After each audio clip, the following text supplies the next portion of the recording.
जय जिनेन सभी को भक्तामा स्तोत्र के इस शिविर में एक बार फिर सभी का स्वागत है। आज हम देखेंगे काव्य नंबर 19 एंड 20। सबसे पहले चलिए मंगलाचरण करते हैं। नमो अरिहंताणं, नमो सिद्धाणं, नमो आयर्याणं, नमो उवज्झायाणं, नमो लोए सवसाहुणं। पंच परमेष्ठी भगवान की जय। तो हमने कल की क्लास में काव्य नंबर 17 एंड 18 में देखा था कि किस तरह से आचार्य मानतुंग स्वामी ने भगवान की जिनेंद्र देव की कंपैरिजन किससे किया, चंद्रमा और सूर्य के साथ। ठीक है, तो आज के काव्य नंबर 19 में देखते हैं वो क्या कहना चाह रहे हैं। तो सबसे पहले उच्चारण देखते हैं। किम शर्वरीषु शशिनानि विवस्वतावा। फिर से देखें। किम शर्वरीषु शशिनानि विवस्वतावा। साथ में बोलें। किम शर्वरीषु शशिनानि विवस्वतावा। Second line. युष्मन् मुखेन्दु दलितेषु तमः सुनाथ। तमः के बाद ये जो विसर्ग है इसकी आवाज आएगी। युष्मन् मुखेन्दु दलितेषु तमः सुनाथ। साथ में बोलें। युष्मन्मुखेन्दु दलितेषु तमः सुनाथ। Third line. निष्पन्न शाली वनशालिनी जीवलोके। फिर से देखें। निष्पन्न शाली वनशालिनी जीवलोके। साथ में बोले। निष्पन्नशाली वनशालिनी जीवलोके। Fourth line. कार्यं कियत् जलधरैर् जलभारनम्रैः। फिर से देखें। कार्यं कियत् जलधरैर् जलभारनम्रैः। साथ में बोले। कार्यं कियत् जलधरैर् जलभारनम्रैः। चलिए चारों लाइन को एक साथ देखते हैं। किं शर्वरीषु शशिनानि विवस्वतावा। युष्मन्मुखेन्दु दलितेषु तमः सुनाथ। निष्पन्नशाली वनशालिनी जीवलोके। कार्यं कियत् जलधरैर् जलभारनम्रैः। तो ये हो गया संस्कृत उच्चारण। इंग्लिश प्रोनाउंसिएशन है यहाँ पर। आइए दो लाइन के मीनिंग देखते हैं। किम मतलब क्या, क्या प्रयोजन। अच्छा, यहाँ पर नाथ में संबोधन है तो स्टार्टिंग किससे करेंगे, नाथ के साथ। हे नाथ, हे स्वामी। ठीक है। फिर किम शर्वरीषु, शर्वरीषु मतलब रात में, शशिना चंद्रमा से, अहिम शशिना ही दिन में, विवस्वतावा, विवस्वतावा मतलब सूर्य से, वा अथवा, युष्मन मुखेन्दु आपका मुख चंद्र द्वारा, मुख इंदु चंद्र और इंदु मतलब चंद्रमा। युष्मन आपका मुख चंद्रमा के द्वारा, दलितेषु नष्ट हो जाने पर, तमसु अंधकार के।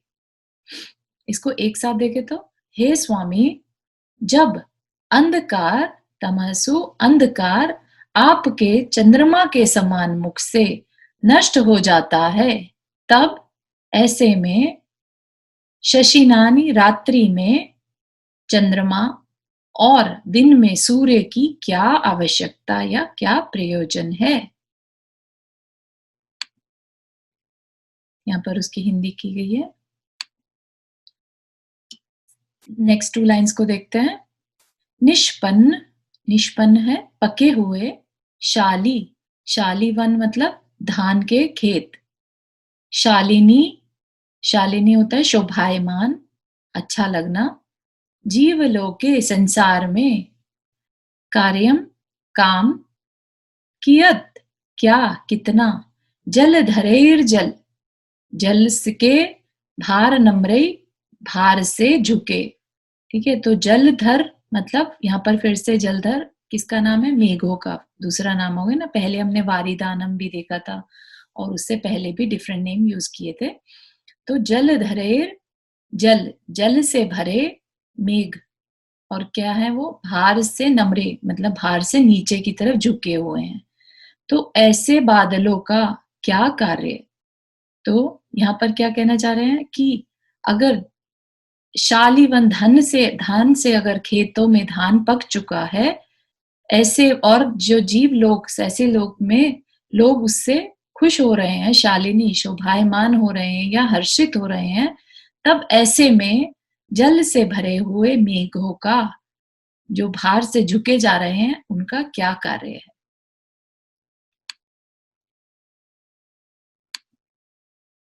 चारों लाइन का एक साथ देखें तो, हे स्वामीन, जब अंधकार आपके मुख रूपी चंद्रमा के द्वारा ही नष्ट हो जाता है, तो रात्रि में चंद्रमा और दिन में सूर्य का क्या प्रयोजन, अर्थात उनका क्या काम?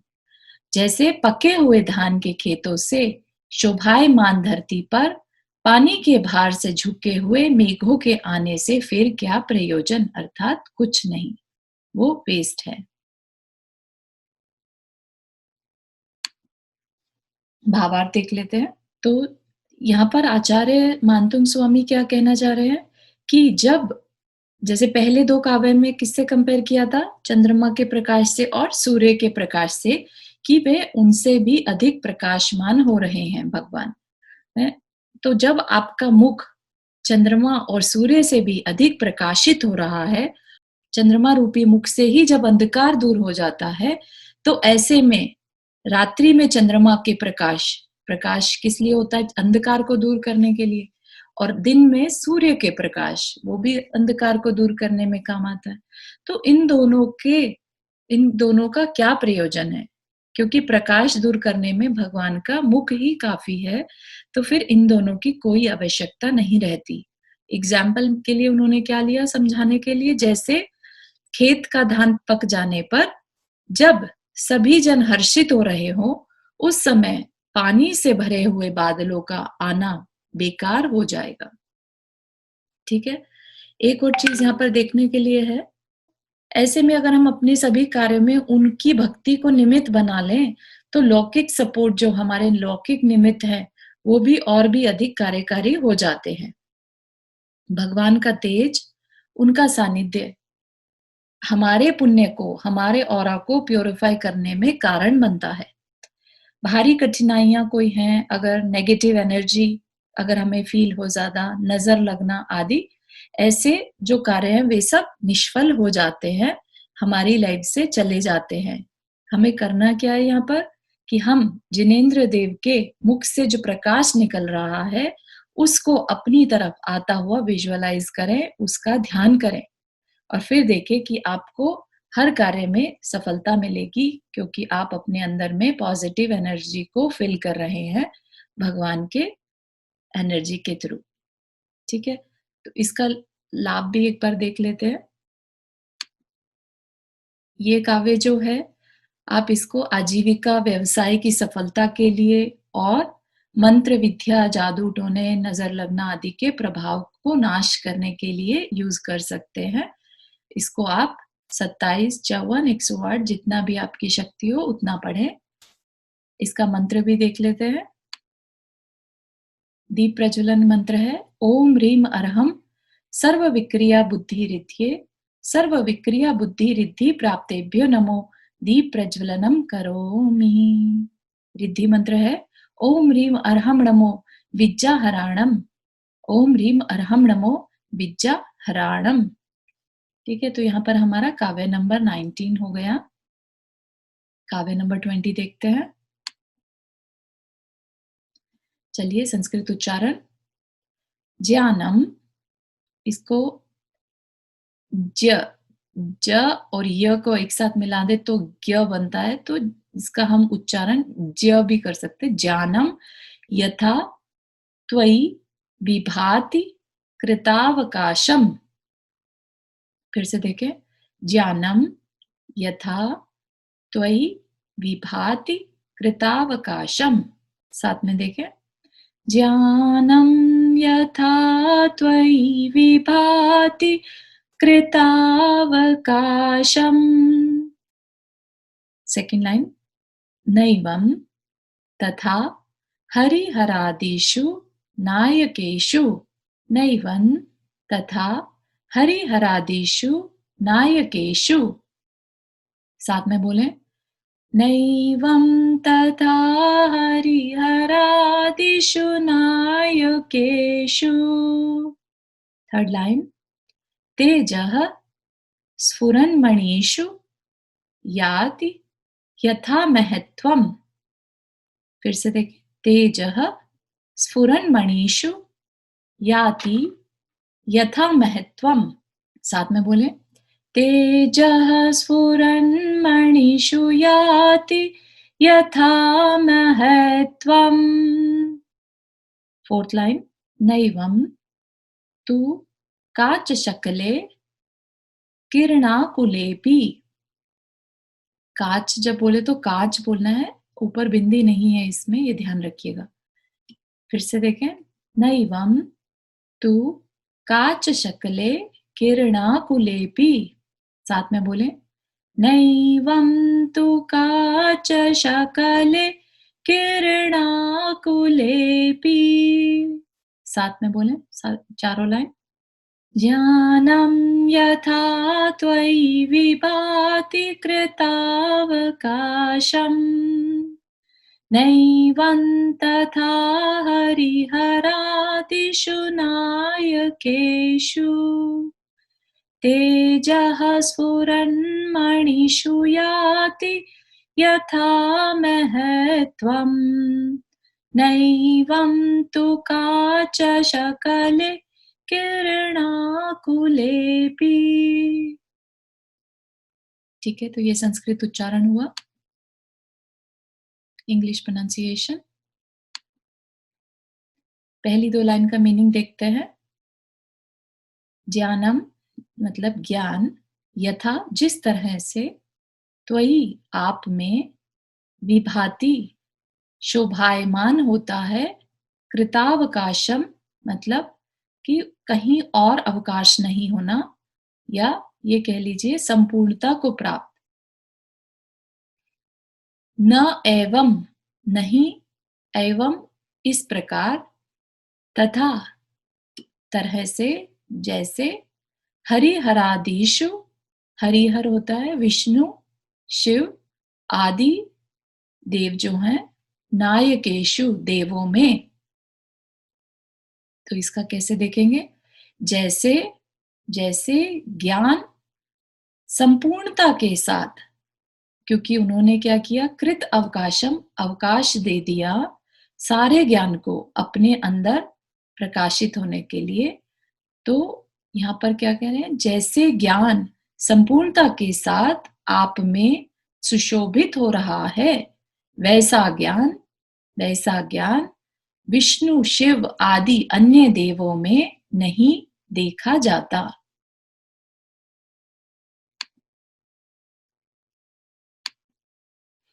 सेकंड टू लाइंस देखते हैं। तेजः तेज, स्फुरन मणिषु चमकते हुए मणियों में, स्फुरन चमकना और मणिषु मणियां, याति प्राप्त होता है, यथा जैसे, महत्वम महत्व को।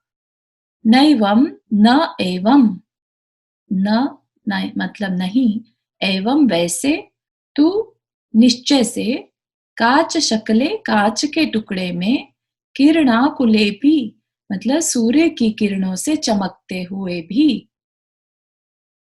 तो यहां पर क्या कह रहे हैं कि जो अद्भुत कांति, जो अद्भुत चमक और प्रकाश बहुमूल्य के मणियों में होता है, वह सूर्य की किरणों से चमकने वाले कांच के टुकड़ों में कैसे हो सकता है, अर्थात नहीं हो सकता।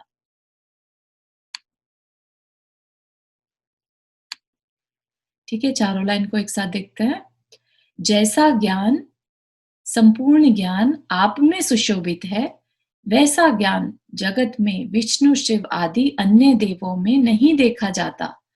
भला जो अद्भुत कांति और प्रकाश बहुमूल्य मणियों में होता है, वह सूर्य की किरणों से चमकने वाले कांच के टुकड़ों में कैसे हो सकता है, अर्थात नहीं हो सकता। इसका भावार्थ देखते हैं। आप यहाँ पिक्चर में देख भी सकते हैं कि जो मणियों का रत्न है और जो सूर्य से प्रकाशित होने वाले कांच के टुकड़े हैं, उनका प्रकाश जो है वो कृत्रिम हो गया, टेम्परेरी हो गया, और जो मणियों का प्रकाश है वो सदैव रहता है। तो भगवान कैसे हैं? राग द्वेष से रहित, 18 दोषों से रहित और केवल ज्ञानी भगवान है, वीतरागी हैं। इसलिए उन्हें वीतरागी की संज्ञा देते हैं ना, कि उनमें कोई भी दोष नहीं है, वो सिर्फ अपने गुणों से प्रकाशमान होते हैं। तो भगवान क्या है? केवल ज्ञान के धारी हैं। ऐसा ज्ञान जिसमें उन्हें तीनों लोक के तीनों काल, तीनों लोक के सभी जीवों के तीनों कालों को वो एक साथ देख सकते हैं। इतना विशाल उनका केवल ज्ञान, भगवान का केवल ज्ञान हो जाता है। यह ज्ञान ही उन्हें अन्य देवों से अलग बना रहा है, शोभायमान कर रहा है। क्योंकि भगवान क्या है? राग रहित केवल ज्ञान है, जो अन्य देवी देवताओं में नहीं देखने मिलता। अगर दूसरे देवी देवताओं में ये वाला ज्ञान होता तो वे उन्हें भी पूज्य मानते, है ना? लेकिन ऐसा नहीं है। तो फिर बाकी देवी देवताओं से तो हमारे भगवान जो जिनेंद्र भगवान है वो श्रेष्ठ हो गए। उसका एग्जाम्पल दे दिया कि क्यों श्रेष्ठ हो गए, क्योंकि उनके पास केवल ज्ञान है, वीतरागिता है, और वह सर्वज्ञ है, सबको एक साथ देख सकते हैं। उदाहरण किसके साथ दिया उन्होंने? यहाँ पर मणियों के प्रकाश और सूर्य की चमक पाकर चमकने वाले जैसे कांच के टुकड़ों में डिफरेंस होता है, ऐसे ही जिनेंद्र देव, दोष रहित जिनेंद्र देव, केवल ज्ञान के धारक जिनेंद्र देव और अन्य देवी देवताओं में। तो आचार्य मानतुंग स्वामी अपने आराध्य की विशेषता बताते हुए यहाँ पर कह रहे हैं कि वे मेरे लिए पूज्य क्यों हैं। याद रखिए कि उन्हें अन्य किसी के आगे झुकना स्वीकार नहीं था, इसलिए उन्हें कारागृह में डाल दिया गया था। ठीक है ना? तो अब यहाँ पर इस काव्य में इसका जवाब दे रहे हैं वो कि क्यों नहीं झुकते।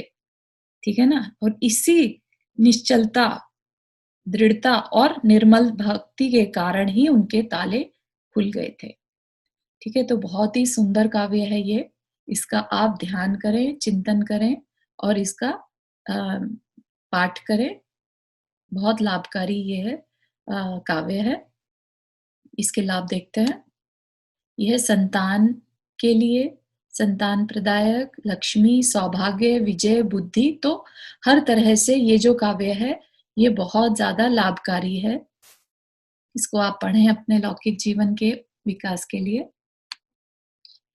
मंत्र है, दीप प्रज्वलन मंत्र है, ओम ह्रीम अर्हम नभस्थल गामी चारण क्रिया रिद्धिये, नभस्थल गामी चारण क्रिया रिद्धि प्राप्तेभ्यो नमो, दीप प्रज्वलनम करोमि। रिद्धि मंत्र है, ओम ह्रीम अर्हम नमो चारणाणम, ओम ह्रीम अर्हम नमो चारणाणम। ठीक है, तो यहाँ पर हमारे आज काव्य नंबर 19 और 20 हो गए। आइए जिनवानी स्तुति के लिए रेडी हुए। जावाणी के ज्ञान से सूझे लोकालोक, सो वाणी मस्तक धरो सदा देत हुदोक। हे जिनवाणी भारती तो ही जपो दिन रैन, जो तेरा शरणा गहे सो पावे सुख चैन। चलिए इस हफ्ते के लिए ये क्लास यहाँ पर खत्म करते हैं। नेक्स्ट वीक फिर से मिलेंगे। जय जिनेंद्र सभी को।